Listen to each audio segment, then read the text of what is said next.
Welcome to the Garth Riley Show. Good to have you with us. This is the Business Bakery Edition, and this is sort of segment 2 with Bonnie from Express Newsletters. In the first segment, because maybe you didn't watch it, so here it is, we were talking about the advantage of doing newsletters, and that's what Bonnie does, creates the look, the feel, and the tempo. I call it the tempo. When I read something, if it's got a good tempo to it, because I'm sort of musically inclined, I go, oh, okay, I can read, I can bounce along, it's interesting. When it becomes slugging, it's very hard for me. This, what Bonnie does is helps companies create their branding and their imaging, get it all together, and not just in the print format, actually more on the electronic format.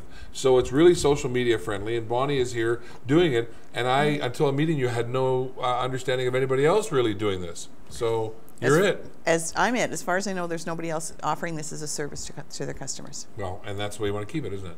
Well, that would be nice. It's nice to be unique. It is nice to be unique. I don't know how many other people have a show called The Garth Riley Show either, so I think I'm good. There you go. Let's just talk a little bit about some of the things that people need to pay attention to. Business owners, a lot of them think they can write their own newsletters, and you've run into that.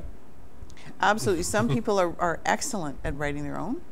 They know exactly what they want to say, how they want to say it, and they're very good at it. I look at it from a wordsmithing point of view, tweak the grammar maybe a little bit, watch the sentence structure, but for the most part, their copy is good. Social media has asked us to be a little more clear. Like, for example, my old format of shows, we would do 10 or 20 minute segments, or we do long segments. Now what we do is we do these interviews, then we chunk them up into a minute, 2 minutes, 3 minutes, or 4 minutes, unless it's something somebody's really topic interested in, like something like this, if they're a business owner, and they may give us the audition of 7 or 8 minutes. You know what I mean? To watch it and go, I can learn something. Right. So clarity and brevity is important in order to be able to communicate in today's marketplace, and that's something you specialize in. That's right. In a newsletter, you want to hit your topics, hit them quickly. Everybody's attention span is small.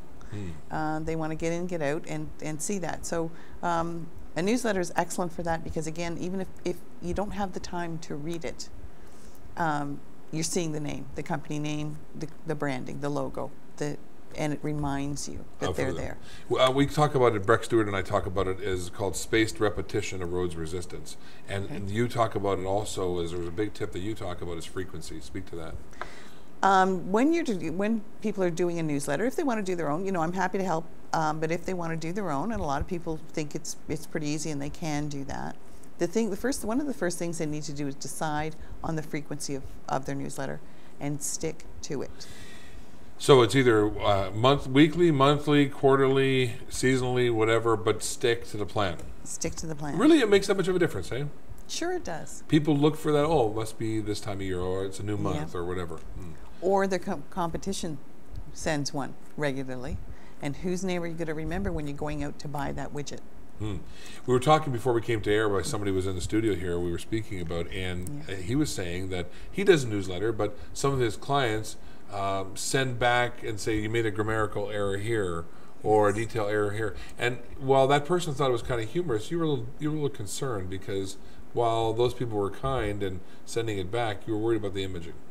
Well, what it says, I believe it says, if you don't take the time and the effort to make what you're saying clear and concise and properly written, then anybody getting it is going to wonder, as your customer, how much attention you're going to pay them.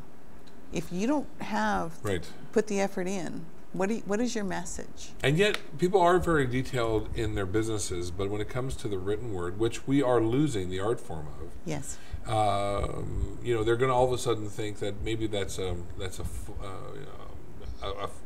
failure in the company, a failure in their quality control, and then are they going to do the same elsewhere? It really is interesting to take a look at this because a lot of companies would think that a service like yours is very expensive. And I'm not saying you're not expensive, but really in the scheme of all other media out there, you're pretty reasonably priced. I think I'm extremely reasonably priced. My thought was when I started this business to offer people a service and to get their message out affordably. Yeah. And really, in all the marketing and advertising that a company does, doing a newsletter can be the least expensive, most effective. Depending on their business, of course. If people want to get it, and that's the other thing, because we went through that. We went to websites and we did people subscribe to my newsletter, and then people are like, oh man, and they kept bombarding and they were badly written and you couldn't get to the point. And if I was interested in topic A, but your company represent A, B, C, and D, don't send me B, C, and D. I just want to know about A. And so that was always me. That's why I never signed up for newsletters anymore. I'm like, do I have to wade through all of this to find out what interests me? What's interesting about what you can do is you can actually find out what someone's interest is of the offering that the company has and develop a newsletter or a news article just specifically for them and give them what they want. That's correct. Yeah. I think it's an amazing asset to a company. Does it take a long time, Bonnie? I mean, people are wondering, okay, I want to get something out coming up. We're in the fall season now, getting ready for the holiday season and the new year. What's it like for lead time for people to get involved with you? Very little lead time. There's certain things that have to be there. I need their logos, I need their address lists. But once I have that, and it again, depending on how much they wish to write and how much they wish me to write for them, right.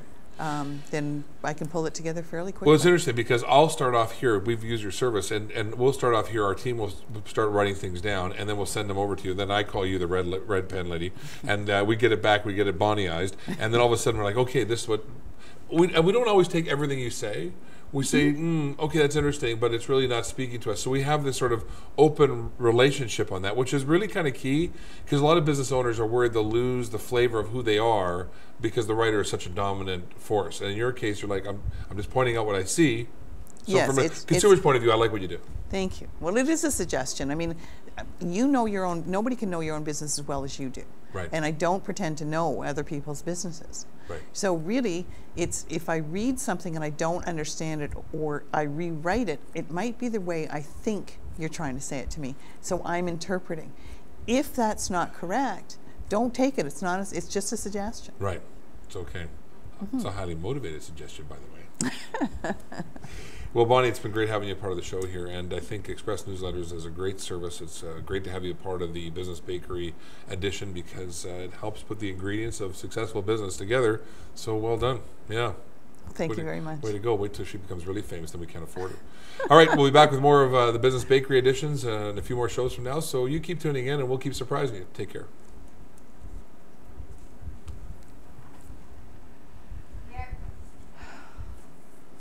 Did you hear the sigh?